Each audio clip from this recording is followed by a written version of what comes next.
Hey, it's Vicky. How are ya? I'm here to do another reading vlog, and this one I'm excited to do because it's something that I've seen a lot of booktubers do in various capacities, and it's like kind of one of those experimental sort of videos that I have been wanting to try. And a scenario presented itself and I decided to go with it. So in this vlog, I'm going to be reading 5 horror novels, and these 5 horror novels are the nominees for the Bram Stoker Award for 2022, and they are for the superior achievement in a novel. So there are different categories in the Bram Stoker Awards. They do, just novel, they do YA, they do middle grade, they do graphic novel, they do short story collection, anthology. So there's different categories, but for this I decided for this year I thought I would just go ahead and do the novels, the basic award.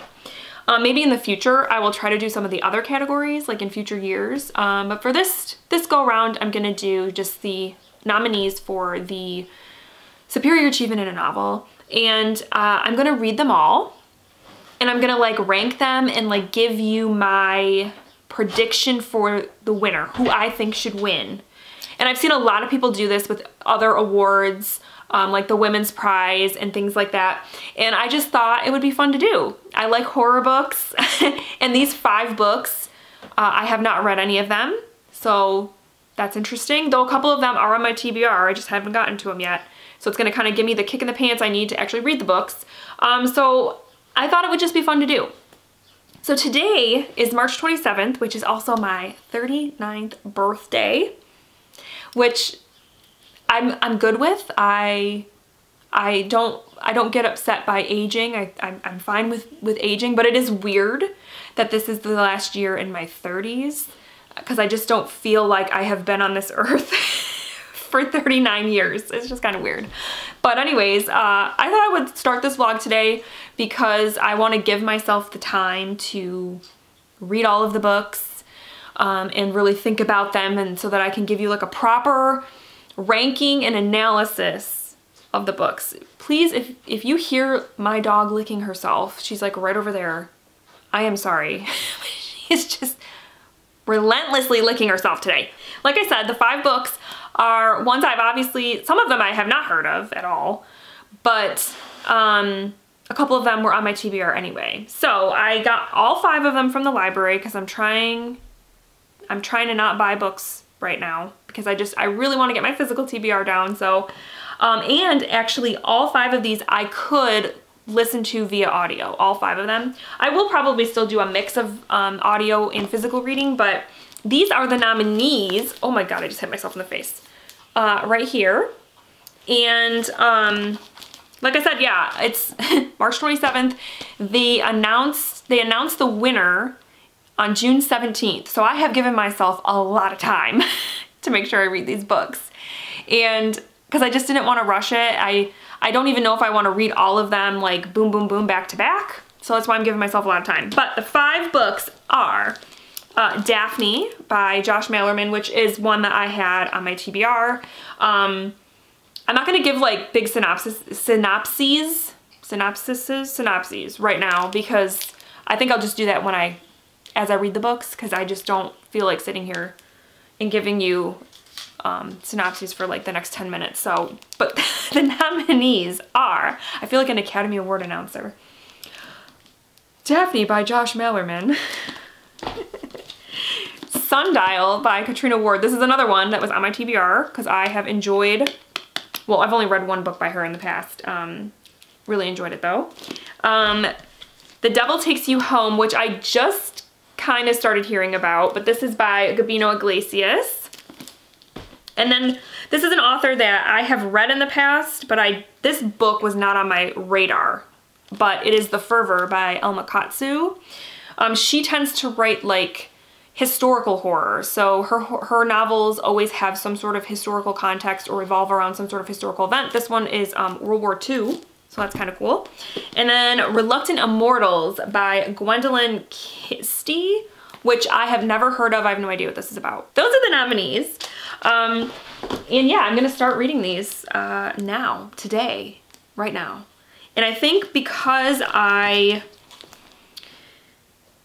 think it's gonna be between Daphne and Sundial that I'm gonna start, because like I said, these were two that I had on my TBR anyway, and wanted to read. So I think I'm gonna do Daphne, only because it's like what I'm in the mood for right now. This is from what I remember hearing about it, it has to deal with a girl who is about to graduate high school. She's on a basketball team.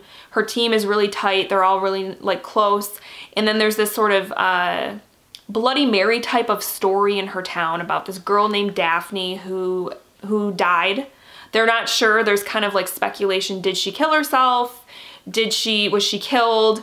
What's going on? Is she herself a murderer? And she's sort of this ghost that they think will come and kill you, like a Bloody Mary situation. Members of her basketball team start to disappear, and she's got to figure out what's going on. Is it Daphne? How does she stop Daphne? The mystery surrounding Daphne, all of it. And it just intrigues me because it seems like it's gonna have coming of age, and I love coming of age horror. It's like my favorite. And I've heard actually really good things about this. And you know, Josh Malerman, for me, we're okay. I've read Bird Box, really enjoyed Bird Box, thought it was fantastic. But then I tried reading another one of his books. I can't even remember the name. If I think of it, I'll put it down here. But I DNF'd it because it was really boring and it was just not my vibe. So him and I are, but he is also a Michigan author, which is really cool. Where does he live? I want to say he lives in Ferndale, or at least he did. It just says he lives in Michigan, I want to say, but Ferndale is like a suburb of Detroit. So yeah, so he's kind of like a local author for me, sort of. Yeah, so all right, I'm gonna start with this, and I think I'm gonna start reading it physically because I actually don't have a physical book going right now, so this is a good time to start this. And I'm excited. I'm excited to see which of these books is going to be what I think should be the winner for the Bram Stoker Award. So let's get started. Let's go. Sorry, I know the lighting's a little weird. It's very blown out back here, and I'm having like a weird hair moment, but I'm like 70 pages into Daphne, and I'm trying to sort out what's going on with this book. So our main character, Kit, is on a basketball team, and the basketball team has this like sleepover one night, and one of her teammates tells this story about this girl named Daphne who lived in their town and was killed, and basically like haunts the town, but she only kind of comes around or whatever when she is thought about. So like you have to think about Daphne for Daphne to show up. And so the whole thing is like, don't think about Daphne or she's gonna show up. And what's interesting about that is Kit, our main character, also has anxiety and has had panic attacks in the past, where, and it's kind of like the same thing as Daphne, where like she is always kind of thinking about her anxiety, like in the back of her mind, and worrying about having a panic attack. And anybody that has anxiety, I don't have anxiety, but someone very near and dear to me does, has had panic attacks and things like that.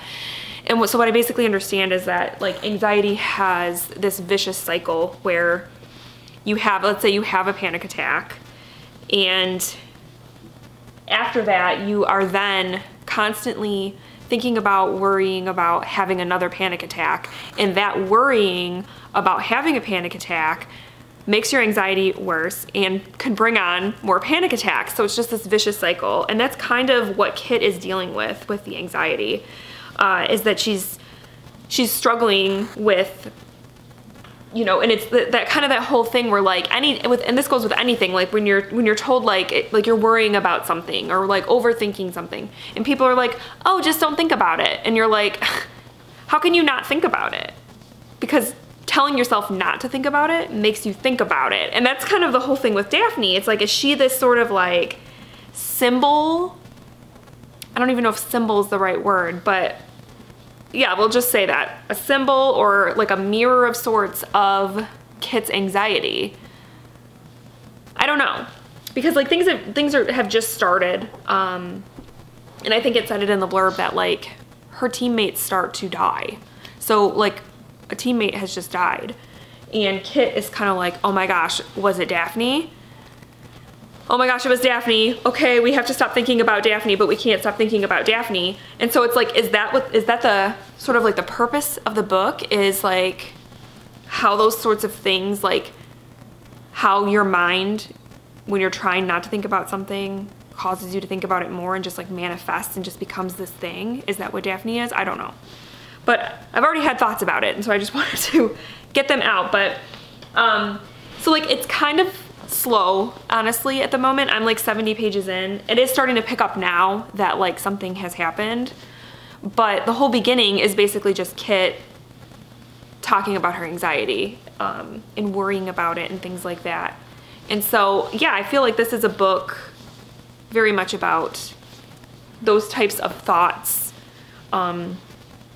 that can just sort of like take over. So yeah, I don't really have any like strong feelings about it right now, but I just had to kind of process that. So yeah, I'm gonna keep folding my laundry. So I finished Daphne, and first of all, this is a 250 page book, and it took me like 10 days to read this.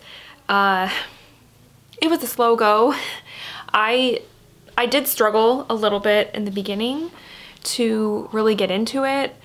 And I guess I should first talk about the things that I did like in this book. I liked how this book examined not only anxiety, but just anything in general that like, basically like your shit, how like everybody has shit that you need to deal with, be it trauma, stress, grief, whatever it is. The whole idea that suppressing those feelings or suppressing your thoughts about what you're going through, how that can often manifest into something much worse than the actual grief, stress, trauma, etc. And so that's basically what I feel like this book was about. And I did like that theme and the way it was handled in here was cool. It was a cool way that Josh Malerman kind of took that idea and made it into a horror story, which is something I really enjoy just in general in horror, when they take something that you deal with or see in everyday life and they sort of put it though in this horror story through this horror lens. I always enjoy that. So I also liked, and I feel like this had to have been done purposefully, that this was a mostly female cast. And even the characters that are in any sort of authoritative position, so like the school principal, the basketball coach, you're talking about an all-girls basketball team, their coach, the manager at the grocery store, the chief of police, the detective working this case, all women or young girls. And so obviously that had to have been done on purpose, and I liked that. I was there for that. But unfortunately, that's kind of where my liking of this book ends. Like I said, I really struggled to finish this book, and honestly, I feel like if I wasn't reading it for this purpose, to like rank the Bram Stoker Award, you know, nominees and pick a winner, I probably would have DNF'd this, if I'm being honest, which is unfortunate. Because like I said, in the past, I have enjoyed Josh Malerman, but now this is my third book of his. The first book I really enjoyed. Bird Box was like, I think, a 4-star read. I DNF'd the second book, and this would have been a DNF if not for this, you know, video that I'm doing. Like I said, I think it was the pacing. I think especially when Daphne sort of starts showing up and the kills start happening, it got very repetitive, and so in that sense it got sort of slow and boring.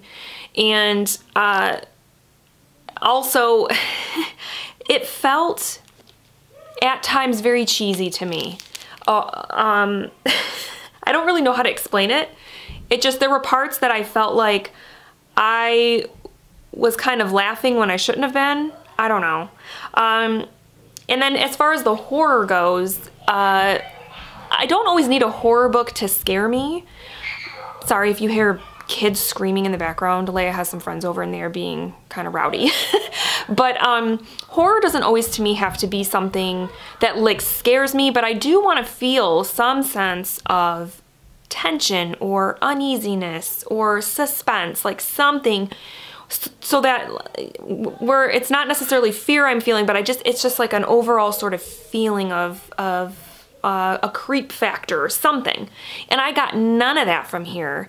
None of the horror elements did that for me, and I felt it just lacked suspense and terror and anything that gave me any sort of feeling that I was reading a horror book. Even Daphne as a ghost, I don't know, there's just something about her that I didn't find it scary. And again, that doesn't mean that it's not a good horror book if it doesn't scare me, but it has to do something to me to give me that, like I said, in like sort of suspenseful, creepy, something unsettling feeling.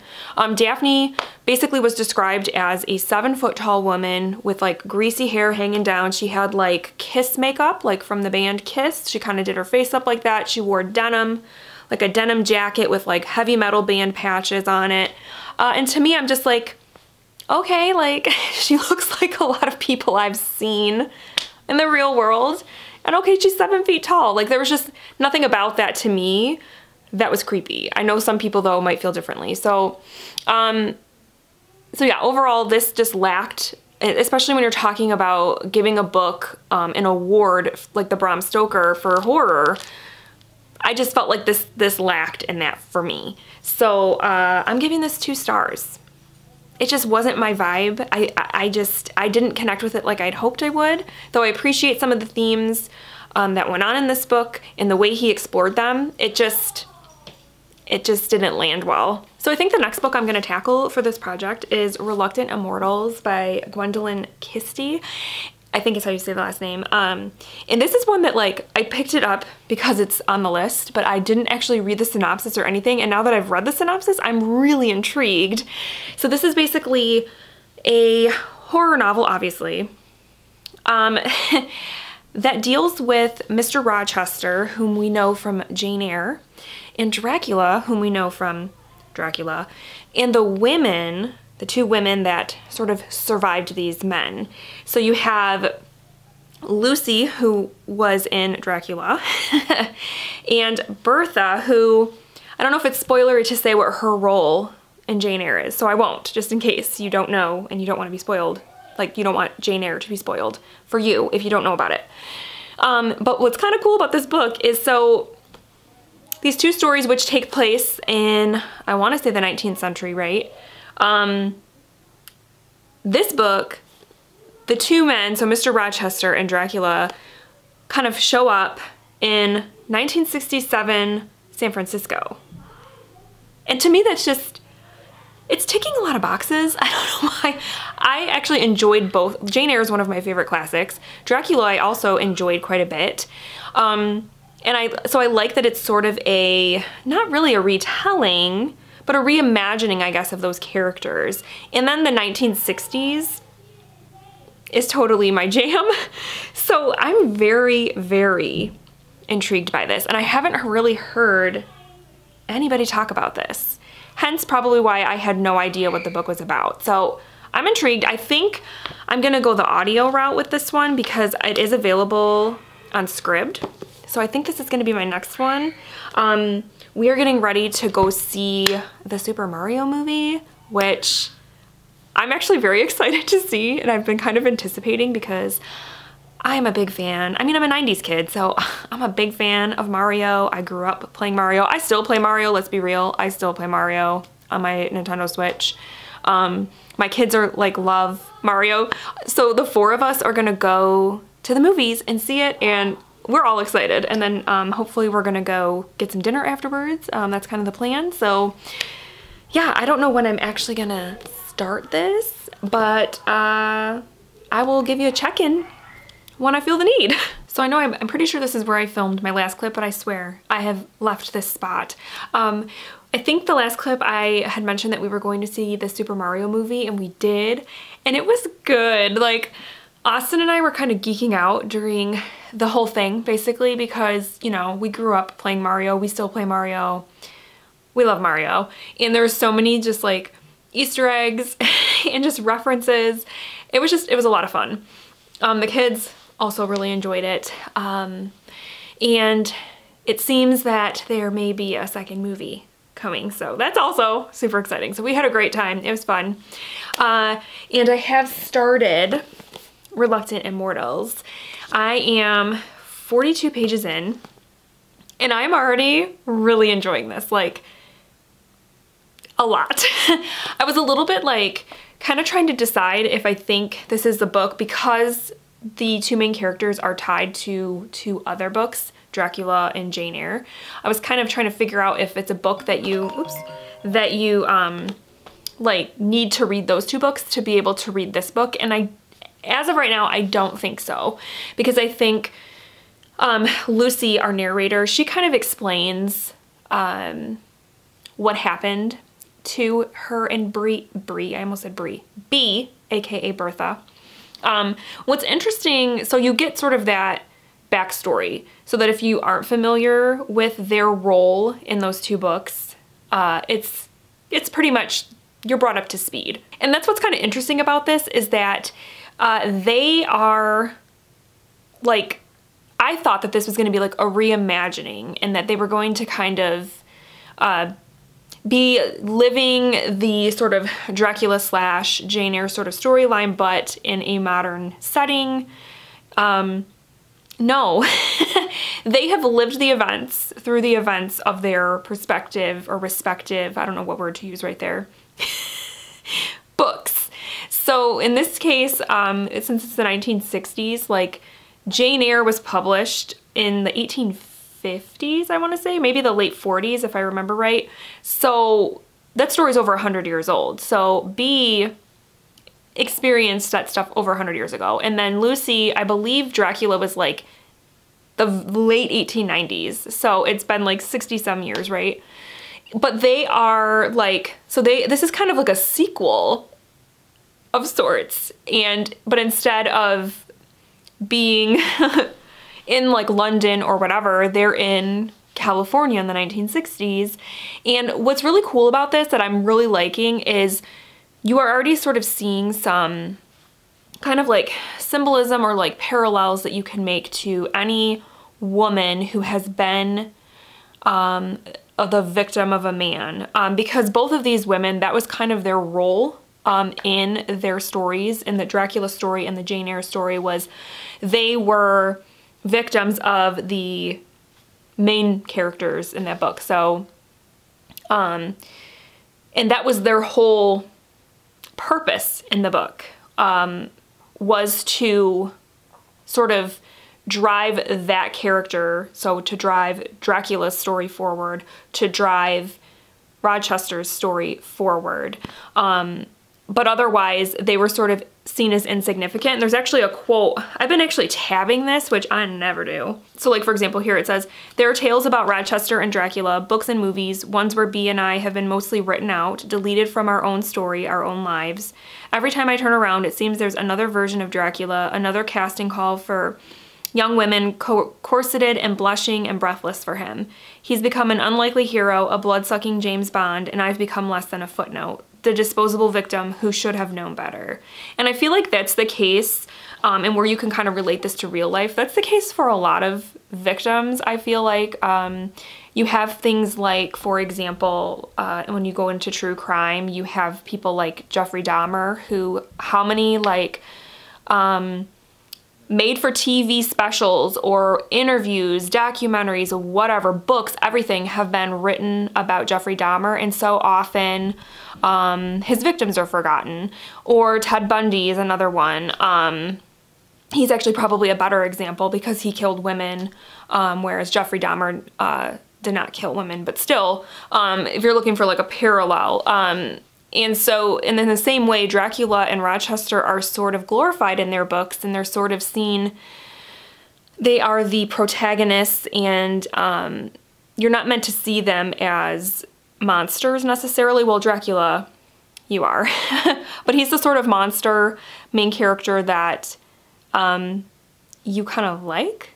And that's sort of, I think what this book is kind of making a comment on is how a lot of times these monsters, these monstrous men, do these things and their victims are forgotten. Or their victims are just there to tell this person's story or whatever. And so I think that's really interesting, the kind of angle that this is taking. And you're seeing how what happened to them still affects them all this time later, that they're still very affected and traumatized by what these men did to them. And so you can definitely make parallels to just in real life women who have been abused and are still having to live with the memories and the trauma of that man, even if they're not necessarily with them anymore, how that person is sort of always with them inside because of the trauma they've experienced. So far, like, this is turning out to be a lot better than I thought it was going to be, honestly, right now. And then the chapter that just ended, another character shows up, and I'm not going to say who it is because I don't want to spoil it in case anybody wants to read this, but another character shows up and I was like, ooh, okay, things are really going to get interesting. So yeah, I am actually like really excited to keep reading, and I'm going to go do that. So I will check in with you guys later. Hi. We're on my bed again. I'm sorry. I have to try to vary my next vlog clip and not be sitting on my bed. But I'm folding laundry, and I wanted to talk about Reluctant Immortals because I finished it. And okay, things I really liked about this book.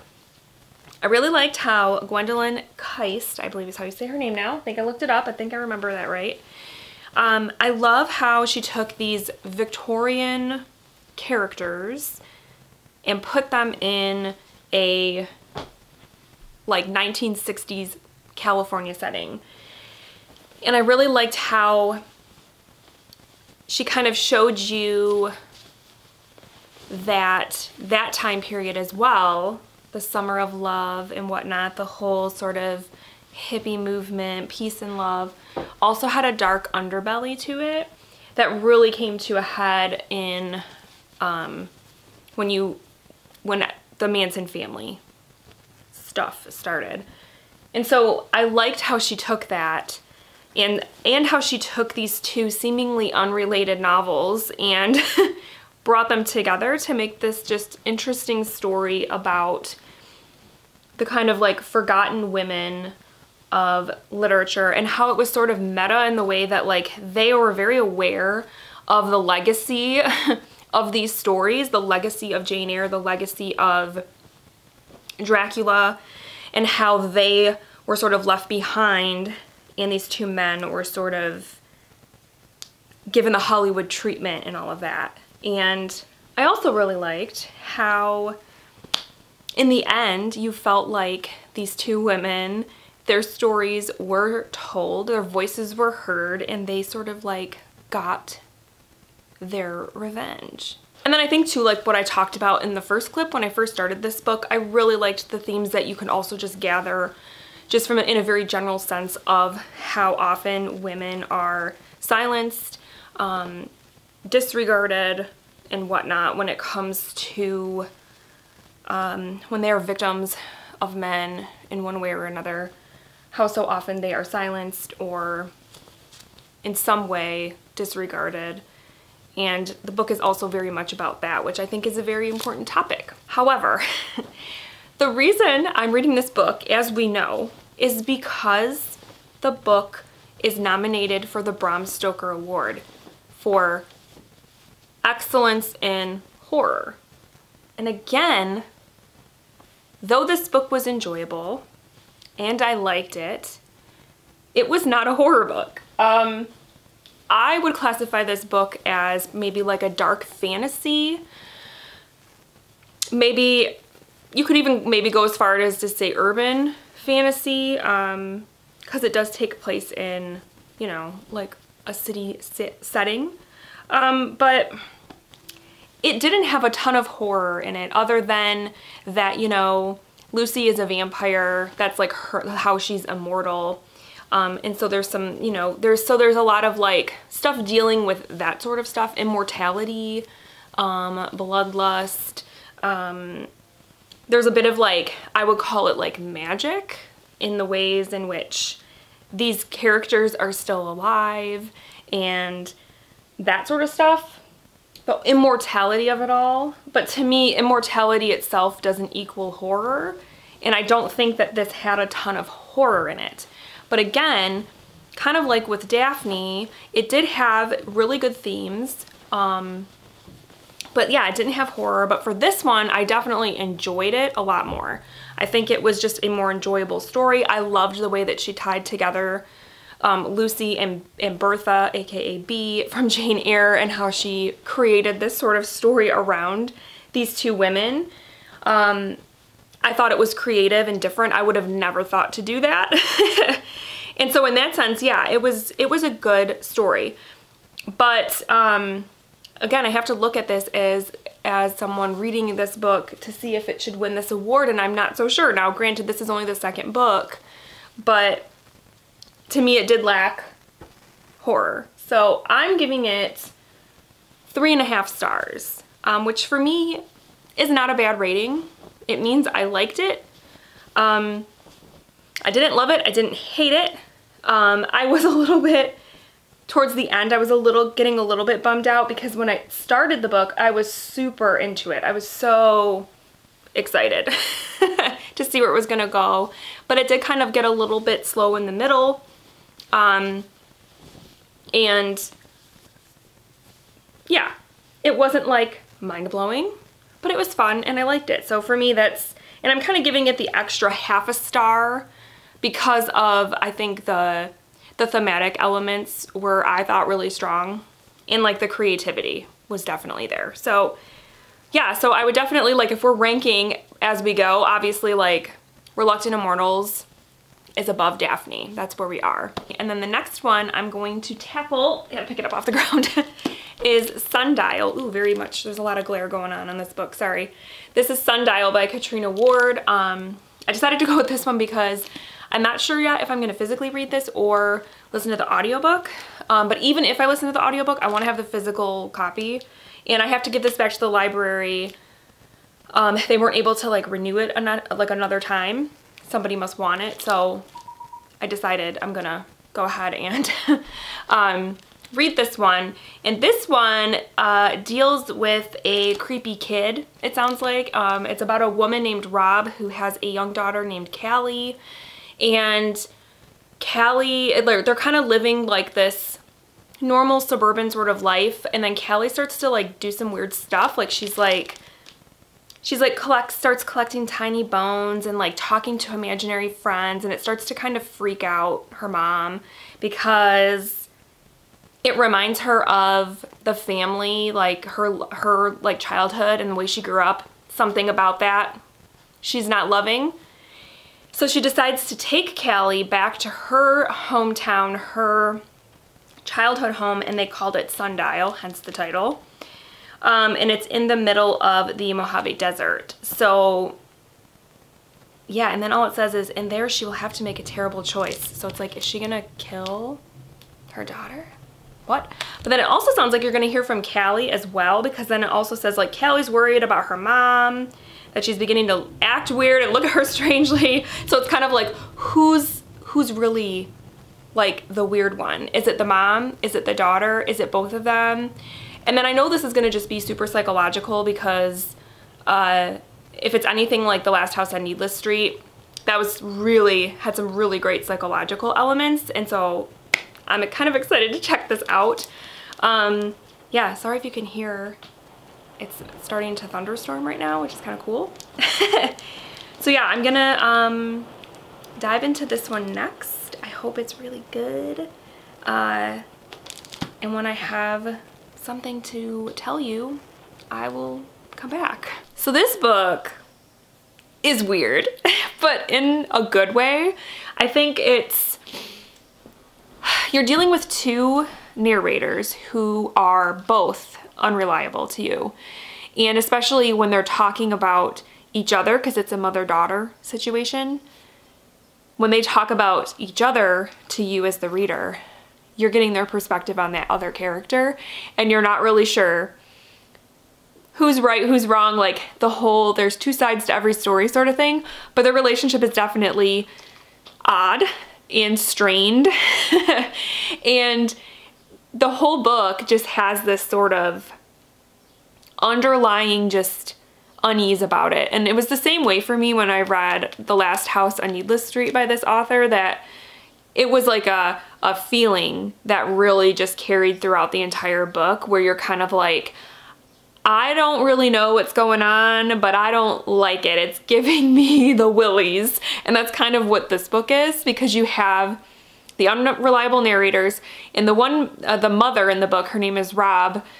Every relationship that or interaction that you see her with other people is really strange, especially her marriage. Her relationship to her husband is extremely toxic and unhealthy, and you're kind of like, no wonder Callie is having, their daughter Callie, who is the other narrator, is having the struggles that she's having, because both of her parents are psychos. For me, this book, it has great atmosphere, which, if I'm going to compare it to the other two books that I've read for this video, this has what Daphne was lacking, which is, it's giving me a feeling.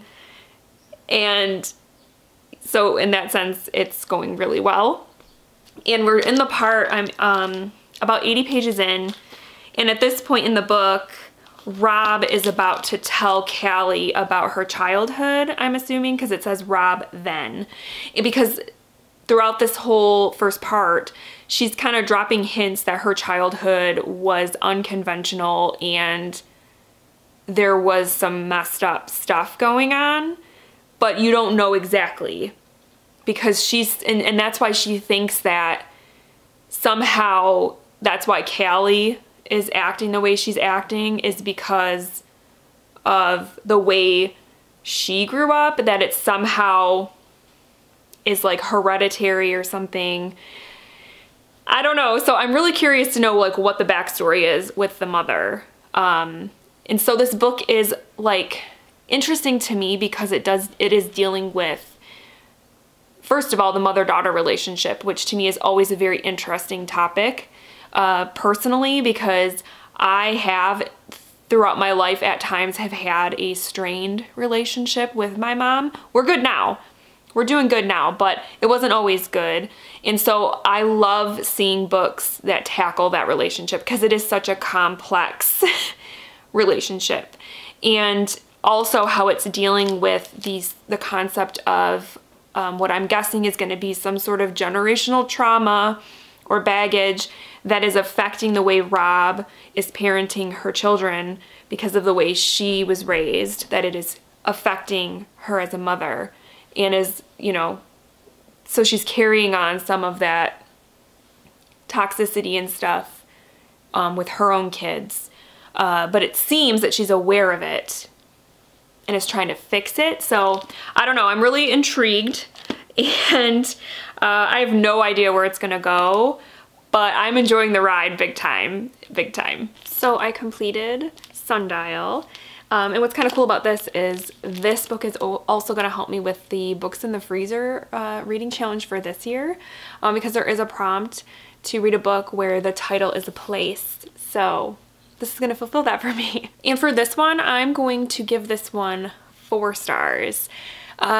So the way this book ended was pretty cool, because there were actually 2 sort of twists in the end. And both I thought were pretty good. The one, once you kind of started to get into Rob's backstory, the one twist I sort of saw coming, kind of, but it was still good. It was a good twist, even if it was a little bit predictable. The second twist, I had no idea. So I think with this one, what sort of elevated this for me, and I think I've mentioned all of this already, is just the overall feeling that this book had. The fact that it was set in the desert, so it felt very isolated, B, it felt very desolate. And because, you know, like when you think of the desert, for me, it's like you think of like just like heat and like dried out things that just can't stand the heat. You think of bones, you think of, you know, like stuff like that. And this just had like that vibe that I really liked. It just had a really cool atmosphere. And I don't think I've ever read a horror novel that was set in the desert. So that was kind of different too. So I think what did it for me with this one was just that it was unique. Now, this was my second time reading Katrina Ward. The first book I read, I was a 5-star read. That one blew my mind a little more, but this one was good. And I think at this moment, this would be my pick for the award because it had a lot of different elements going on. There was definitely some just creepy imagery, and some of, just like I said, some of the like details of the plot and some of the stuff going on in the book, which I'm trying to be very vague so that I don't give anything away, but were just weird and unsettling. And yeah, there are parts of the book where you're like, what is going on? There was one aspect of this though that I think could have probably been taken out and it would have been okay. There was these like little sections kind of scattered throughout the book. You didn't see them too often, but they did come up, and what it was this like sort of fictional story that Rob was writing that took place at like a boarding school, and all the characters had the same names as people that are in her life. So for example, there is a character named Callie.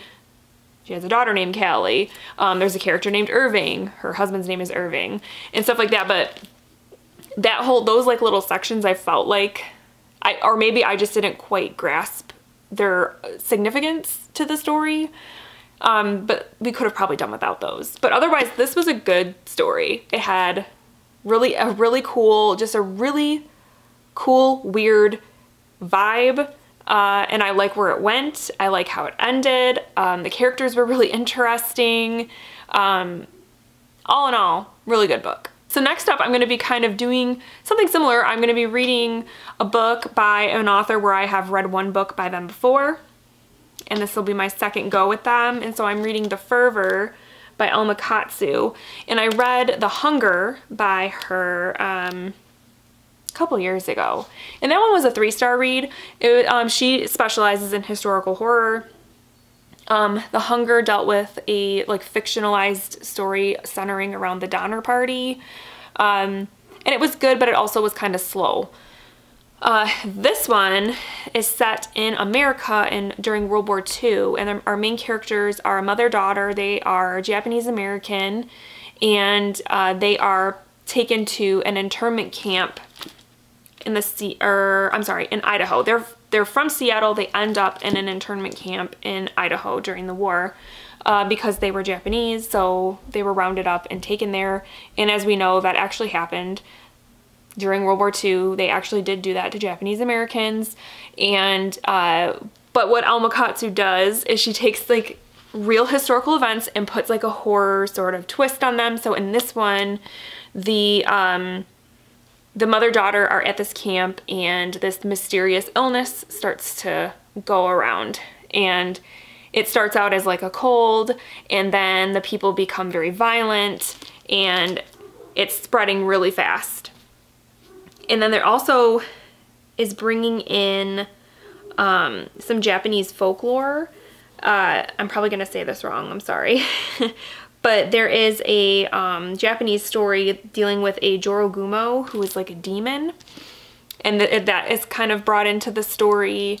So yeah, I think this one's going to be really interesting. It's going to be really different. I think I'm going to listen to this one on audio. So yeah, I'm going to get started, and I will check in when I have something to say. So sorry if the lighting is weird, but you are in my kitchen cabinet right now because I am making a batch of veggie chili to take over to my brother-in-law and my sister-in-law because my sister-in-law just had a baby. It's their first baby. So when we go over for a visit, I want to have a meal basically to give them, because I remember when I had my kids and I was in like the newborn phase, I really appreciated when people brought a meal. So I'm working on that, but in the meantime I've been listening to the Fervor and I'm about halfway through it and it's pretty good so far. I like the way that the book is presented, because I thought it was going to just be like one perspective from this mother-daughter who are in this internment camp during the war. But it's actually, there's a couple of different perspectives. You have their storyline, and then you also have a reporter who is because they are in Utah. I believe the reporter is somewhere in Nebraska. The book is about this weird disease that is kind of springing up, and you first see it in these camps. But then there's like these weird occurrences going on in other parts of, that part of the country, kind of the west, like northwest sort of part of the country. And it seems to be connected to this illness. And so you have this reporter who is a woman trying to work in the field. World War II, so it's like a very male-dominated profession, and so she kind of has that hurdle. But she's also trying to figure out what's going on, these weird incidences that are popping up, and then this weird disease. Is it connected? Is it some sort of like government conspiracy, government cover-up? So it's like that sort of story, which is interesting because World War II, we know that there was a lot of stuff going on out west that the government was trying to kind of keep under wraps, in a sense. And so it kind of plays with that, just the climate of the time, which is cool. So I like that it kind of has more to it than what I was expecting going in. And there is an element that is definitely creepy for me, because I am an arachnophobe, and there is a spider element to this. So that's definitely playing into my personal fears, and so I am liking that because the creep factor for me is pretty high. So yeah, all in all, it definitely does have like also sort of a pandemic sort of feel to it, which, I think we all can relate to, and sort of how chaotic and kind of scary that is in its own way. Because you don't know what's going on, you don't know what's happening, you don't know if you're gonna get sick, you don't want your family to get sick. Like there's just like all that kind of stuff centered around this weird illness that's going on in the book. And so I think like today in 2023 we can definitely relate to that. So so it kind of has that vibe as well. So yeah, it's going really well. And I do like the audiobook narration. I don't have on hand who the narrators are, but there are two, because there's like the main kind of story where there's 3 different perspectives, and then there's also a perspective that is from a man's journal, and it takes place like in the 60s, oh my gosh, the 20s, and he's in Japan. I think he's like some sort of scientist or something like that. So yeah. So there's just, yeah, it's got a lot more depth, and it's interesting, and I'm definitely engaged and want to know what's going to happen, which is nice because, like I said, the last Omakatsu book I read was kind of slow, and I kind of was feeling a little bogged down, and I'm not feeling that with this book, so that's good. So I finished the Fervor, and I'm going to give this one 3.5 stars. I think that it was a really pretty like straightforward sort of, I don't want to say basic, but there wasn't really anything surprising about the turn that the story took or anything like that. And I don't know if it's because of the blurb that it kind of tells you everything that's going to happen, or if it just was a very just like sort of predictable sort of storyline. but there weren't really a whole lot of surprises in this one. But I did really like the themes and how, even though this book is set in World War II and you're dealing with a virus sort of pandemic sort of situation, this was definitely like a mirror in showing you things that were going on that we in 2023 can definitely relate to what we have been living through the past couple of years with the COVID pandemic, because, and the ways in which the Asian community specifically was being blamed and targeted, like having like sort of violence against them and things like that, and being blamed for the COVID pandemic because of where it originated. You saw that in this book. A lot of the people, as this disease was beginning to spread, were blaming the Japanese Americans because it originated in these internment camps. And that's a whole other issue of that this book touched on. And I think the horror elements in this book were not supernatural or anything like that. It was more about the horrors of racism and xenophobia and what can happen when, or has happened in our history, when a certain group of people are targeted or mistreated, that's horrific and horrible. And so this was a different sort of horror book because, like I said, it is very grounded in reality, because even the mysterious illness that is going around isn't really supernatural in nature. At least it didn't come across that way to me. So this was, like I said, very grounded. And so it was a different sort of horror experience. But I think it had very powerful, important themes. And I did appreciate that. I did think, though, that, like I said, it was kind of a predictable and somewhat basic story. There were really no twists and turns or surprises. You kind of knew what was happening.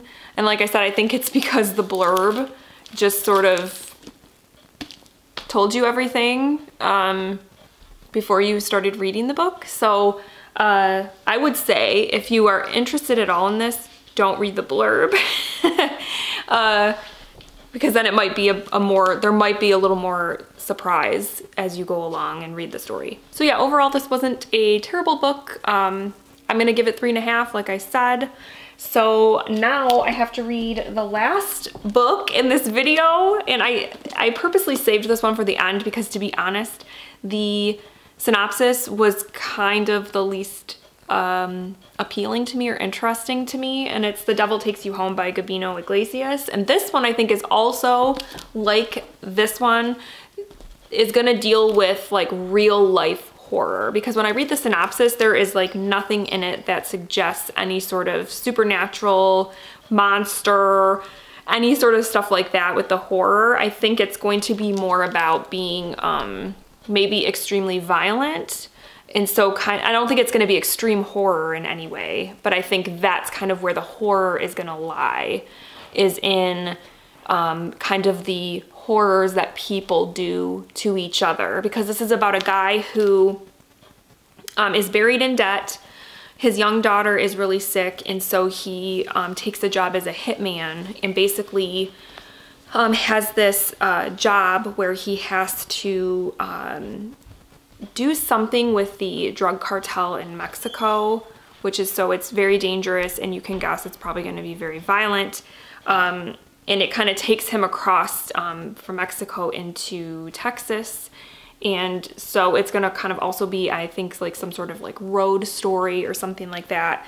And yeah, it just sort of seems like it's going to have just violence and just people being evil sort of things, and this guy doing everything he can to help his family. So again, a different sort of horror, which is not normally a horror that I I tend to like the supernatural stuff, but I did enjoy this. And like I said, it seems like these two are kind of in the same vein in terms of the horror elements. So yeah, I'm gonna start this one. I am gonna be listening to it on audio, and when I have something to report, I will let you know. So I just realized I have not given you guys an update for this, and I only have about 100 pages to go. So I wanted to do a quick update. Wow, sorry that it's so shiny. I'm gonna put it down because it's too shiny. So this book, if I had to explain or kind of like rationalize why this was nominated for the Bram Stoker Award, because I think on the surface, it doesn't really seem like it's a horror novel because it's more just, it's very like grounded, although there are aspects of the plot that seem like they could be supernatural, but it's one of those things where you're like, okay, is this really like a supernatural thing? Or is this something that the main character is imagining or seeing like in his mind? But I think the horror elements in this are very grounded in reality. The book deals a lot with sort of the horrors that human beings will do to each other for whatever reason, be it revenge or be it greed, be it desperation, like need for money or whatever, just the kinds of things that people are willing to do to other people. It can get pretty horrific, and this book definitely has its moments of being very violent. I would dare say that that's sort of the horror element, is like there's like body horror and violence. I wouldn't call it extreme horror because it's not that, it doesn't go that far. But there was definitely a couple scenes in this that really had me like wanting to fast forward because it was kind of graphic, and I'm a little bit sensitive to those sorts of things. I feel like otherwise it's just as a book, horror stuff aside, it's a very, I think it's really well written. It feels kind of like a road story because our main character is on this like job as a hitman, and he has to travel into Mexico. And so you kind of are on the journey with him. So it feels kind of like a road story. It deals a lot with racism in this country, specifically towards Latinx people, and what it's like to be a minority in America. The sorts of things that it's specifically Latinx people have to deal with in this country, certain prejudices and things like that. And the other thing about this that I actually really like, and that I'm glad I'm doing on audio, is there's a lot of Spanish in here. The characters, because they kind of will in the same sentence speak both Spanish and English. And so I like that I'm listening to it because the narrator obviously is fluently speaking Spanish. I am not fluent in any other language other than English.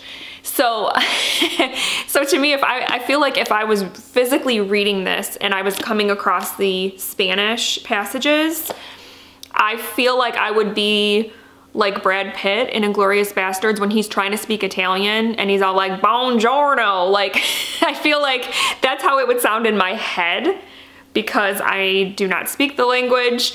And so it's just nice to have a fluent speaker and hearing it that way and the way it flows together. There are also a lot of themes about poverty in this book, like because our main character, the whole reason he's on this job is because he is in desperate need of money because his daughter is ill and he has a lot of medical bills that he has to pay, and it's just, he just can't do it any other way. And so there's a lot of passages that talk about poverty and kind of how it's like this cycle that you can't get off of. Like it's like a Ferris wheel that you can't get off of very easily. It's good so far. I am enjoying it.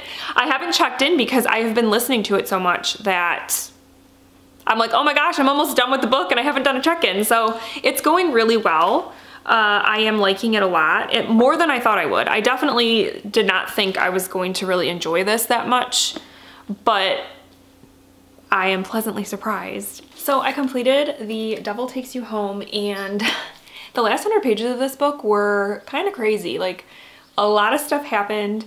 It was very violent. There were a couple of sort of shocking things that happened that were kind of hinted at along the way, but you were kind of, as the reader, hoping that they wouldn't happen, that the characters would do the right thing, but no. And what made this book interesting, I think, for me, is our main character, Mario, is not a good person, really. A lot of the things that he does in the book are definitely morally questionable. He does have a propensity to be violent that he even recognizes in himself, like, why am I so angry? Why am I like this? And so I don't think he's a character you're necessarily supposed to root for or like, but he is just a very interesting character to read, because you put yourself in his shoes and you're kind of like, what would I do if I were him and I was in this scenario? So yeah, it was interesting. I think overall I'm gonna give this book 3.5 stars because I did like the audiobook. It explored a lot of interesting themes, like I said, about the terrible things that people do to each other, the ways in which people are fueled by anger and by greed, and the way that they sort of rationalize why they do bad things. So it was really an interesting look at just people, you know, and sort of the darkness that people sometimes have. And it also touched a lot on what it's like to be Latinx in this country, how a lot of assumptions are made about people, like, that is, I think, unique to them. A lot of times, and this happens a couple of times in the book to Mario, that people assume he is not a US citizen. They assume he is an immigrant from Mexico, and he's not. And that, just like that sort of thing, and how that is unique to the Latinx community. This book, like I said, there are things that happen that make you kind of, I thought, was shocking. And that I was like, I can't believe that happened. I really, throughout the book, was like, no, this isn't gonna happen. This character isn't gonna do what I think this character is gonna do. They're not gonna do that. They're gonna turn a corner. They're gonna do the right thing. And then they don't. So it gets you kind of, like, emotionally kind of like, what are you doing? You're like, you find yourself sort of yelling at the character because you don't agree necessarily with what the character is doing. In terms of horror, there did end up being a slight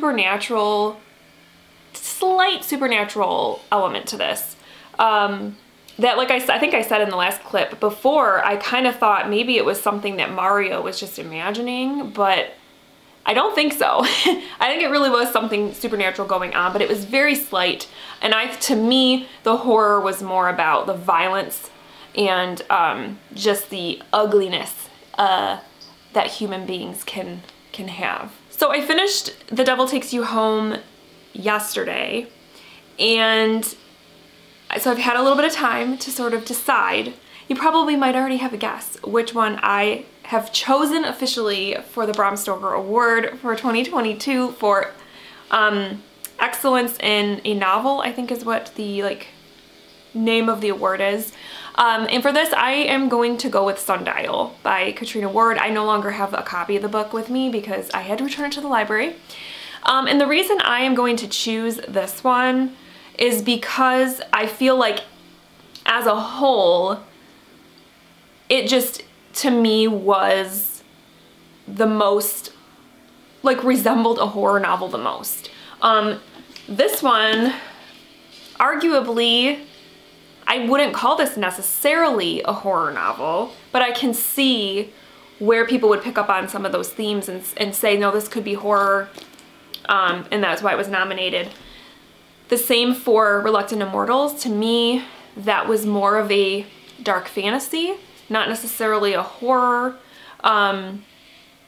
And then Daphne definitely had horror elements, but to me, it was lacking a lot of it. And then what was it? The Fervor also had good horror elements, but just overall as a book that I would want to choose to win an award for the horror, I just feel like Sundial was the best, because on its surface, it was a really good book about sort of dysfunctional families and generational trauma and how things in childhood affect how you yourself parent and things like that, and how that cycle can be hard to break.